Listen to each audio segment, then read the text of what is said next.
Hello, everyone, and welcome to an exciting edition of Training Unleashed.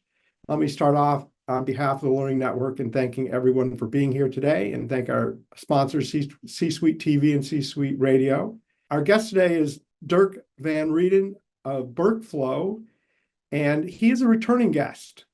So you got a great opportunity because you can go to trainingunleashed.net, put in his name, and if you like this episode, you can listen to his first episode, which is kind of cool. We're going to have a great conversation today. Dirk is an expert, not just hiring, but how to make your hires successful within your company. Dirk, I'm going to give you a softball question. You talk a lot about three keys. What are the three keys to success? Well, I think for a lot of companies that we've worked with in doing a lot of research, it comes down to, number one, having the right people. And as you know, without the right people, everything else is much harder, right? Once you have the right people, something that's really important is having the right structure and making sure that you actually have the structure for those people to succeed in. And then number three is really helping the team execute and be effective. So those are really the three things that we specialize in. So, I know you do a lot of work with helping companies finding the right people and things of that nature. What advice do you have for people that have the wrong people?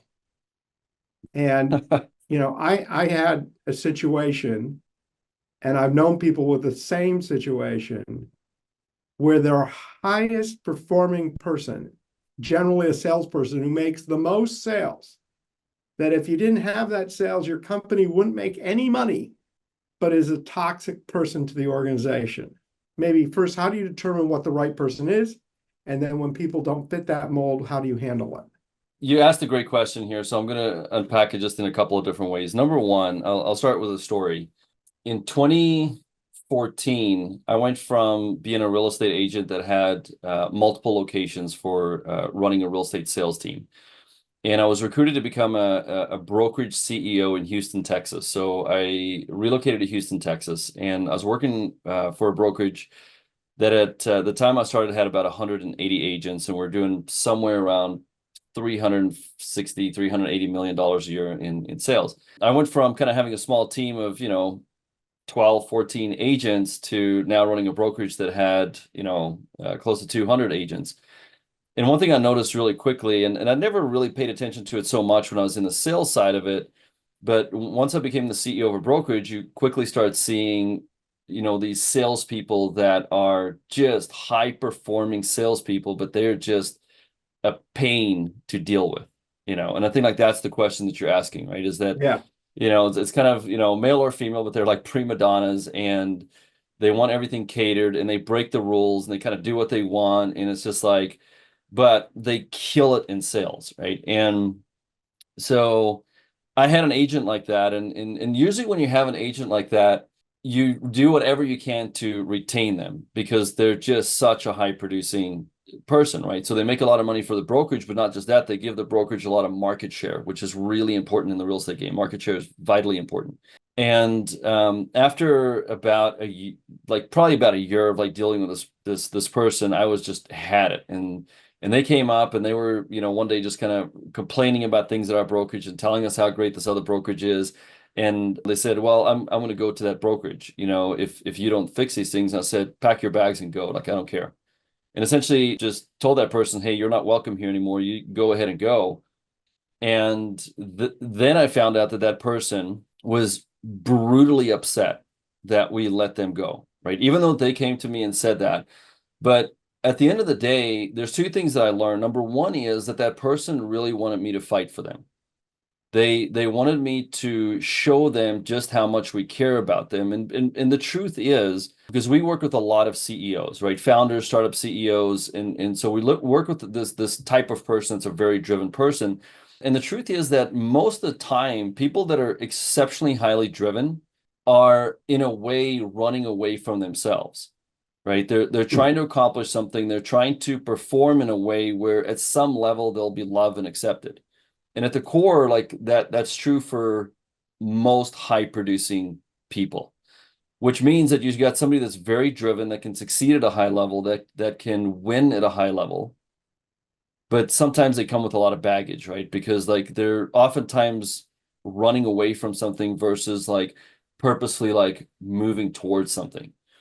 And so one of my mentors at the time like really kind of helped me unpack this, and he told me something really profound. He said, Dirk, listen, if you want to learn how to be really successful as a leader, and if you want to achieve everything that you want to achieve, because I'm also a very driven person, he said, you're not like, it's easy for you to lead some people, but you're really going to have to learn how to lead those type of people. You need them. And what I found is that a lot of managers and leaders are very uncomfortable leading those type of really high performers because they're so rough around the edges. They tend to be prone to conflict. They want to engage in arguments. They want to break the rules. And for most managers and leaders, it's exceptionally difficult to lead somebody like that, because when you're stepping into that arena, the thought is that, oh my gosh, I'm going to have to fight with this person constantly. And I think that at the end of the day, learning how to lead people like that is the number one lesson, right? So it's not always getting rid of them, right? Sometimes that may need to be the answer, but the greater answer is, who do I need to become to be able to connect with somebody like that and lead them? And a lot of times the insecurity from a leader or a trainer comes in that person can probably just flat out outperform you in what they're doing. Right. So who am I to come in and try to lead them? But it comes back to the fact that a leader is not there to tell everybody how to do their job or be able to do it as well as them. A leader is there to support that person, make sure that they're resourced, and help them move towards their goals. And in that, there's a deep relationship that has to form, right? Without that relationship, it's going to be complete chaos, because the top performer is constantly going to be kicking back because they're not getting the relationship and attention that they want or they think they deserve. And that's where the struggle comes in. So I find what you're saying interesting, because I've had high performers that have had issues. And, I'm always a believer that people should be doing what they're good at. And what they're not good at, you should find other people to do those things. Mm-hmm. So, I had a super high performer once who we built a whole special team of support to do the detailed paperwork, to do all the things that they didn't like doing, and frankly weren't really good revenue generators to have this person, calling up suppliers and following up on things. So this person spent all their time selling. It was fantastic. He sold 8 times more than any other salesperson in the company, and we had 2 full-time assistants helping him. He was great. But then I had a person where, basically following the same scenario, give him everything you want, but he was so unhumble and so into the face of every other person, even people outside of his span of control, that I would lose great other people. Mm-hmm. And I'll just say this: I couldn't figure out how to properly lead him. And I honestly feel that he just had insecurities. Mm-hmm. So any thoughts there? I'm sort of using this time for my own private benefit, but Yeah. I suspect it's helping people that are listening. Yeah, I mean, number one is you can't imagine just how insecure somebody may be, right? And again, a lot of really high performers mask their insecurity through performance, meaning Yeah. that if I can do my work well enough, then I'll be accepted. And that's where their confidence comes from, right? And I think when you get somebody that's a really high performer and also has learned how to integrate in the environment around them in a much more collaborative way and in a humble way, then you've met somebody that's kind of gone through the cycle of finding the balance between who they truly are and having confidence. And think about this, right? This is a really powerful concept, right? So think about, you've got these 2 gauges, okay? You've got these 2 levels of gauges. And one is confidence, the other one is self-esteem. So if you have somebody that's highly confident, but they have low self-esteem, that becomes a dangerous person, because the confidence is there, and confidence and self-esteem are not the same thing, right? Yeah. You can get somebody that's very insecure, low self-esteem, high confidence, but when you meet somebody that has kind of like a high level of self-esteem and a healthy level of confidence, then you're going to meet somebody that's not going to be easily offended or insecure, or if you challenge them, they can accept that and they can collaborate, right? So you're always kind of like thinking of the scale of like, am I dealing with somebody that's got high confidence but low self-esteem? And if that's true, how can I connect with them? Because the first thing that's going to be important, right, just like this high performer you spoke about, is like, is there like a deep, authentic conversation that could happen, if there was trust present? And that's going to start with you having to be vulnerable and leading the conversation of vulnerability, and them understanding that they can open up and not be judged by it. Because usually the number one fear is, and by the way, like, they want you to know them. The fear is, if you truly know me, you'll reject me. Yeah. And it really is a meaningful effort around having deep conversations on a regular basis with that person and building the deepest level of authentic trust, and then really coaching them around, hey, this is how you're showing up right now. This is what the result is. Is that okay with you? Is that what you want to be known for as you're performing at a high level? Because if that's what you want and that's how you want to be known, we're probably not a good fit to be in business together. I wish you well. However, like, we can't accept your high level of production, even though it's phenomenal, you're a great producer. We can't accept that, in the wake of chaos that you're creating behind you. Like, that's not okay. And if you're not willing to connect with that, we're a team here and we're playing together and we're collaborating, right? Even though that you're kind of like the number one producer or whatever the case is, for our organization, that's not a good fit, right? So we either need to talk about, kind of positioning you out of the company, or we need to talk about how we can start working together to succeed at a higher level. And at that point, it's going to be their decision to either step into that or step out. But at least that, you've built a level of trust. And again, like, that's the thing that's so important here, is that it's not a talk to somebody conversation. It's an explore with somebody conversation. Yeah. I like that. I think that's a really good way to explain. And what I'm really hearing is you've got to connect with the person. You've got to really focus on coaching the person. And sometimes it's not going to work out. And you've got to be willing to kind of accept that, but not to just simply give up and assume you can't make it work out.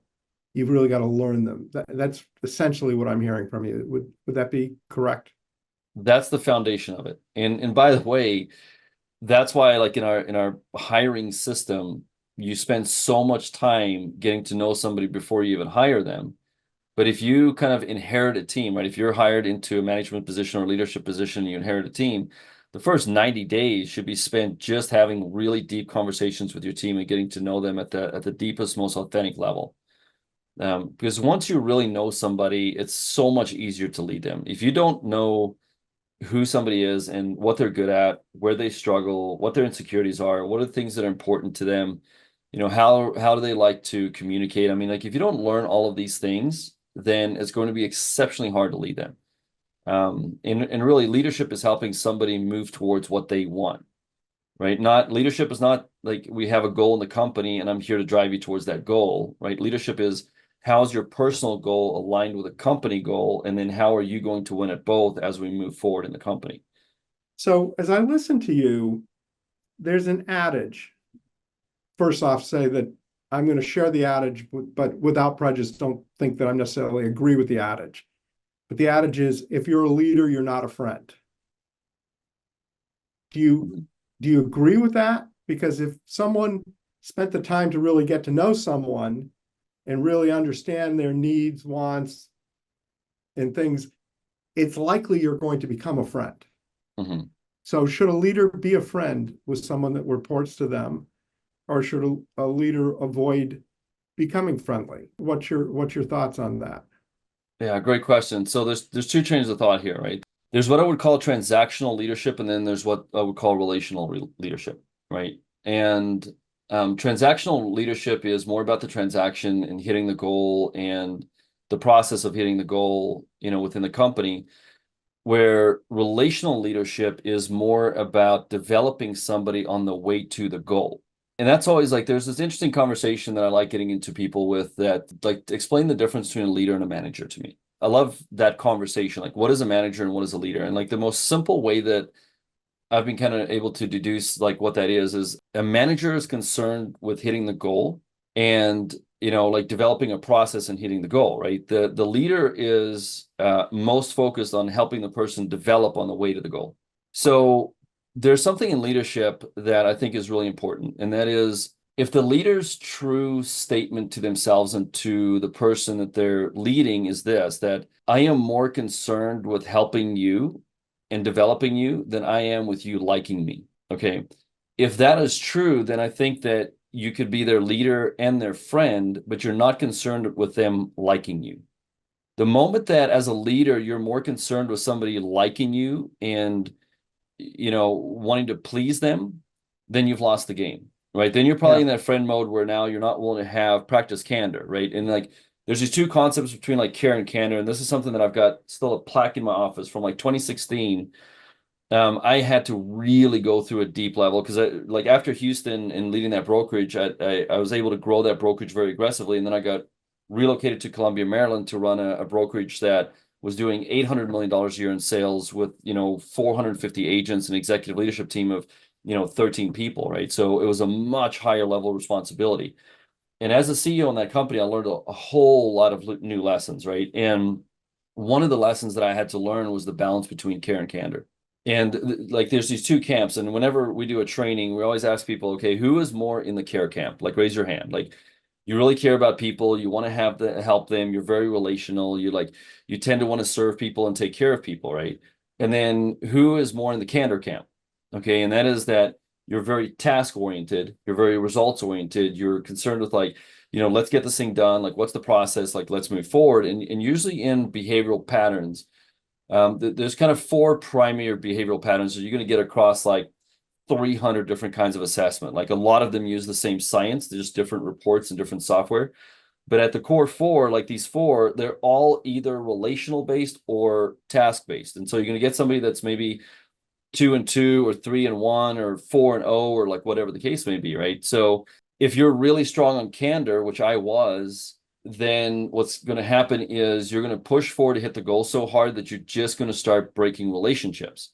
What tends to happen also on the flip side of that is if you're too care based, that you're in that camp too much, then you're not going to have the candor to push performance. And that's something that you have to learn and balance out with people, because sometimes it's kind of like you can drop the hammer on somebody really hard and do it in a loving way where they feel like they're being hugged while the hammer is hitting them, right? And there's a special type of leadership involved in that. It's not just something that comes naturally. Like that's something you got to work on, because you're either going to be more in the candor camp, like I'll drop the hammer any day on somebody, or you're going to be in the care camps, like I just want to hug them.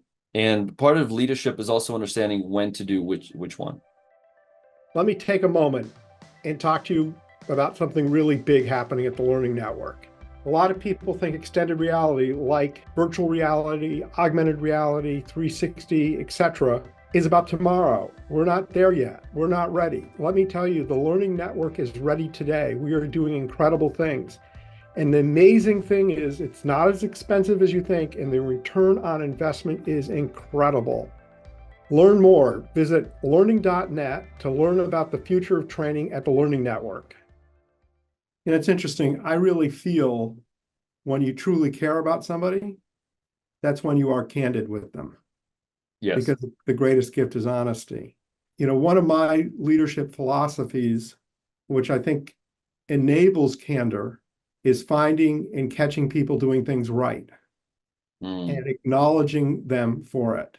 And, I don't know if you ever read Ken Blanchard's The 1 Minute Manager. It's a great book. There's part of it, though, that I don't like, which essentially is it's a sandwich. You say something nice, you give somebody some critical point, then you say something nice. So you're sandwiching the criticism between two nice things. And sometimes people miss the criticism or the constructive part because they just hear the two nice things. And so I think when you're being candid and you're giving someone constructive advice, you want to do that as a standalone so it's truly heard and it's a meaningful conversation. And I have what I call a 5-to-1 rule, which is for every piece of constructive, candid advice you give somebody, you have found 5 positive, constructive, real, not fake, not like, hey, good job, buddy, but hey, I noticed that you went out of your way to do this, this, and this, and this, and that made a huge difference with this customer or this employee or whatever it is. That if you're looking for what they do right, that when you come back with constructive advice, they're really open to it because they know you know how good they are. And I think a lot of people don't realize that. In fact, I give a speech on this topic a lot, and I have people that come back to me and say, I practice the 5-to-1 rule. It's just the opposite. I find 5 things wrong for every constructive one. Yeah. Yeah, I think that that's tough, right? Because again, I think a lot of high performers, 99 things could be good and one thing's wrong, and you're hyper focusing on the one thing that's wrong, right? Yeah. So I think that's a tendency that people have. It's such a good rule that you have, like the 5-to-1 rule.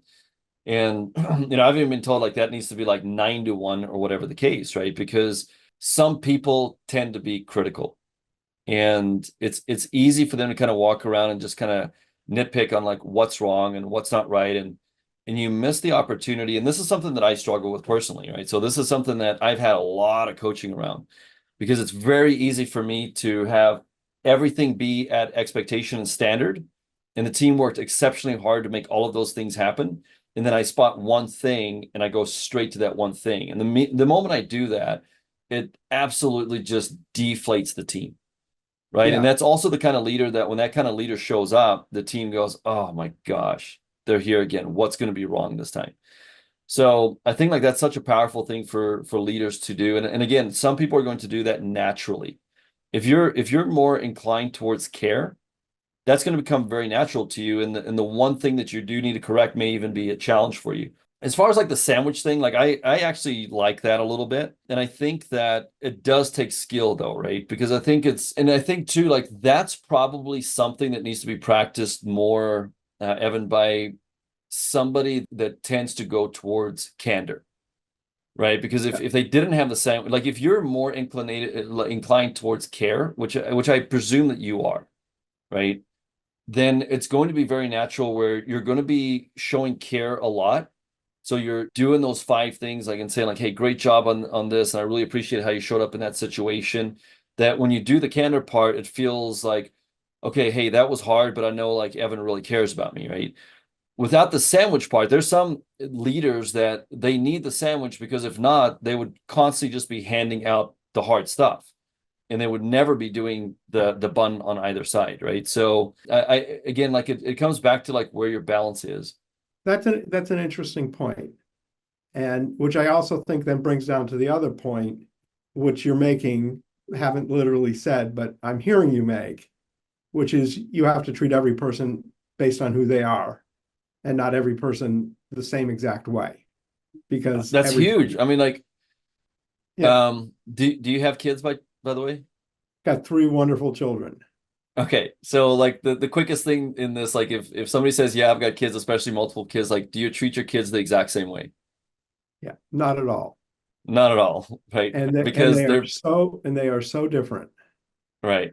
So like anybody that's listening to this that has multiple children, they get that, right? You just get that because you have learned that my kids are so different.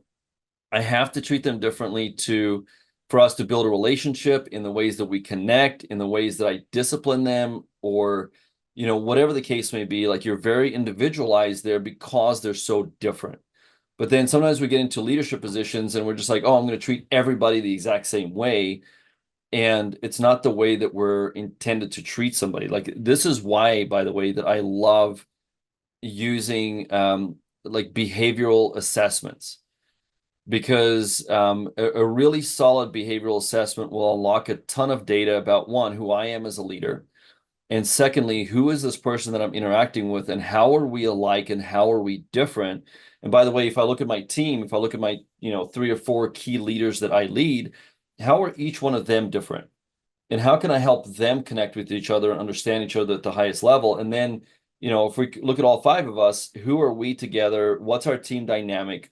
Who's naturally going to be better in what kind of situation? So there's so much data that you can unlock if you really know what you're looking for and what you're doing with assessments.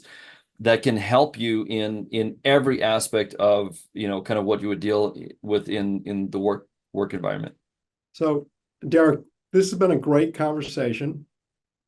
Honestly, not the one I plan on having, but I think incredibly meaningful to the audience because everybody that's listening to this show manages people, and those people in training not only manage people, but teach people on how to coach people.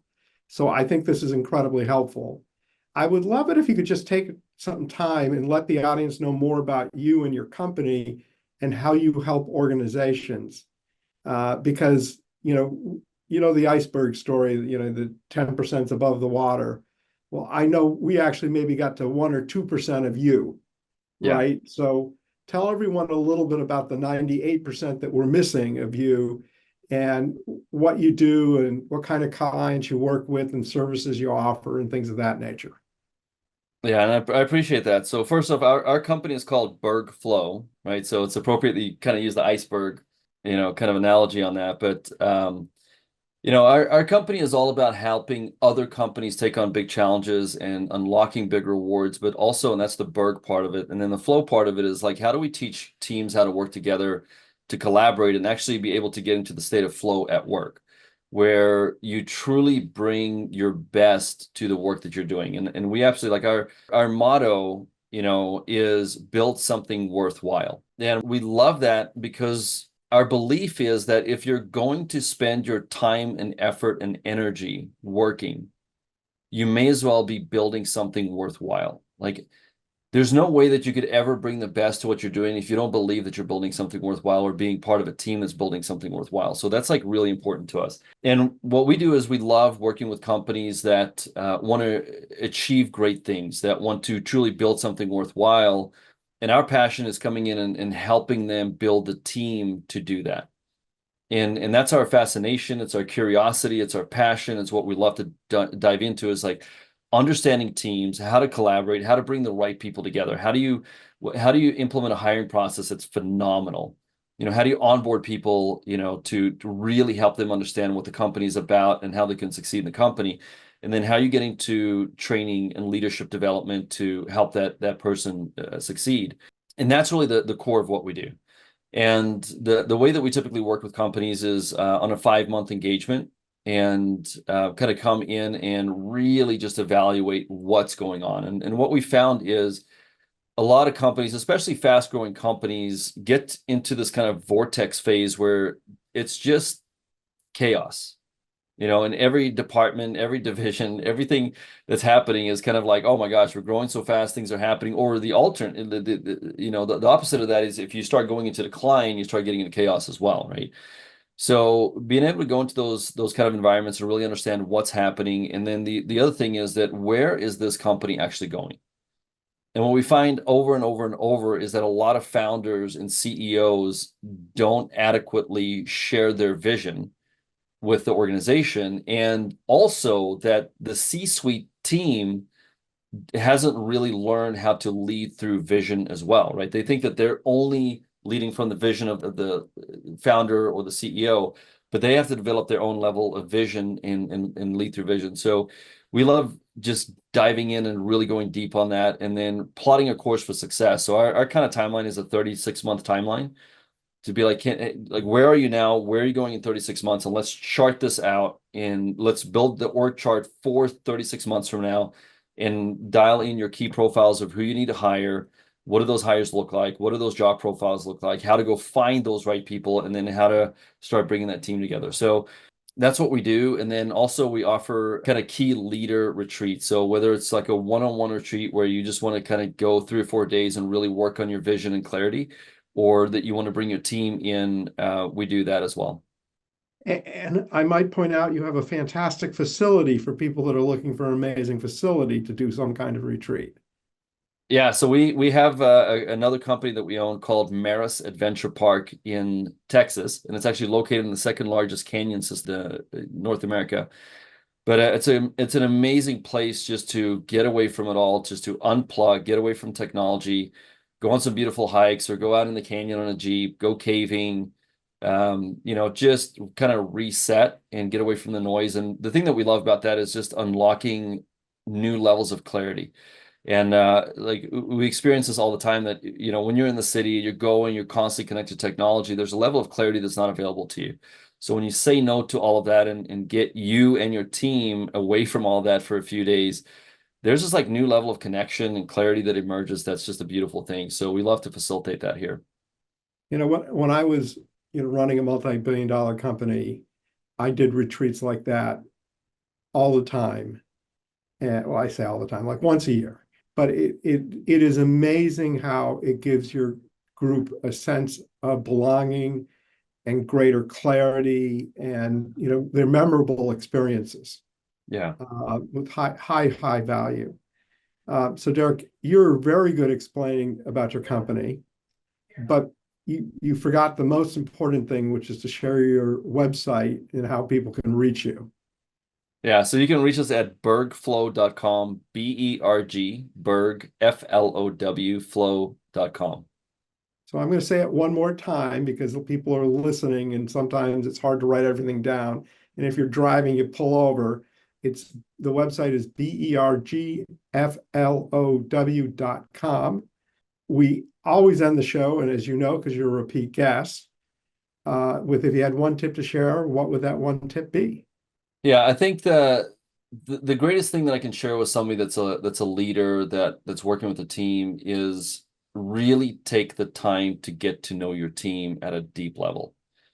And that's the one thing that will unlock more trust and connection and performance than anything else that you can do. Like if your team like truly believes, if they truly believe that you know them and care for them, they'll run through burning brick walls for you. But everything outside of that is just trying to put band-aids on something that will never reach its true fulfillment. So take the time to really get to know your team. Right. It's a really great tip. So on behalf of the Learning Network, Derek, thank you for being a guest. Also want to thank the audience for listening or watching. Want to remind everyone, if you go to trainingunleashed.net and you put Derek's name in the search function, you can find his other show. I think this was a great show, and I appreciate that. Also want to thank our sponsors, C-Suite TV and C-Suite Radio, and remind everyone that we now have a YouTube channel, Training Unleashed Network.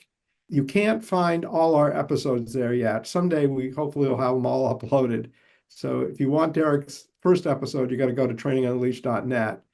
But we're really proud of the YouTube channel, and please check it out. Everyone have a great day.